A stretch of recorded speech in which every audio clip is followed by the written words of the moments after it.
Police में काम करते-करते प्रोफ़ेसर साहब ये ख़्याल आया कि राजनीति जाना है या फिर आप उस वक़्त एनडी तिवारी मुझे लगता है मुलायम सिंह जी के सुरक्षा में तैनात थे? उन्होंने सलाह दी या आपने सोच लिया, आपने माँगा, हुआ कैसे? ये क्या कहानी है? नहीं, क्लास 1 से अपने स्कूल अपनी क्लास के मॉनिटर जो होता है, हाँ। वो कक्षा 1 से ही थे।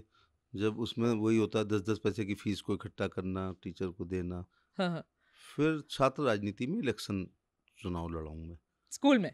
कॉलेज में। कॉलेज में? हाँ। हाँ, फिर अचानक एक छात्र नेता को साइकिल स्टैंड चलाते देखा।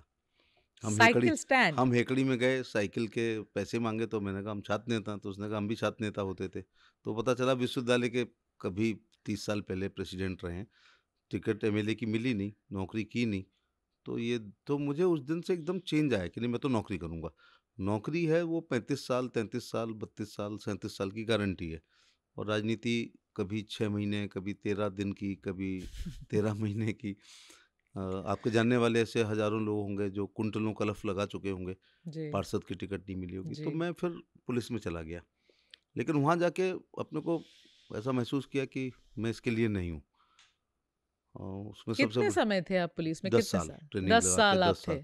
तो मैं एमएससी करके गया था। अच्छा। फिर मैंने लॉ और पीएचडी की हाँ, और उच्च शिक्षा सेवा आयोग में वैकेंसी आई, higher okay, education service commission. ठीक तो है। उसमें मैंने फॉर्म भर दिया, मेरा सिलेक्शन हो गया। हाँ, और आगरा कॉलेज, आगरा जो उत्तर भारत का सबसे अच्छा कॉलेज है, जब मिल गया, हुँ, तो यहाँ मैं चौक घिसने के लिए नहीं आया था। चूँकि अ, ये एडिट कॉलेज हैं, जी, यहाँ बिना इस्तीफ़ा दिए आप इलेक्शन लड़ सकते हैं। जैसे अच्छा, डीयू के लोग लड़ सकते हैं, जेएनयू के, लेकिन प्राइमरी स्कूल का नहीं लड़ सकता सरकारी, उसको ही हैज़ टू रिज़ाइन। तो अच्छा, रिज़ाइन करके मैं नहीं रह सकता क्योंकि आय का कोई साधन नहीं था। अच्छा, तो ये कहानी है। तो वो जो छात्र राजनीति के कीड़े थे, और इसके बाद मुलायम सिंह जी की सिक्योरिटी में जब आया, हाँ, तो शायद पहला आदेश उनके बाद यही हुआ था उनकी सरकार में कि हम उनके साथ रहें। ठीक क्योंकि है, मैं इटावा का रहने वाला हूँ, बहुत घरेलू संबंध, ठीक इसको है, स्वीकार करने में कोई हिचक नहीं है, हाँ, और चाइल्डहुड से।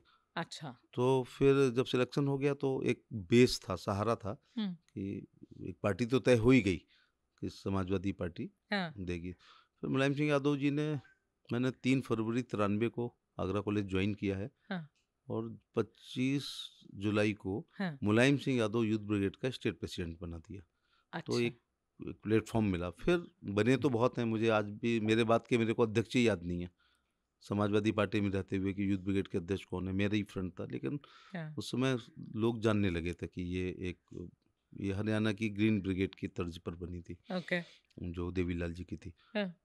तो फिर आगे राजनीति में।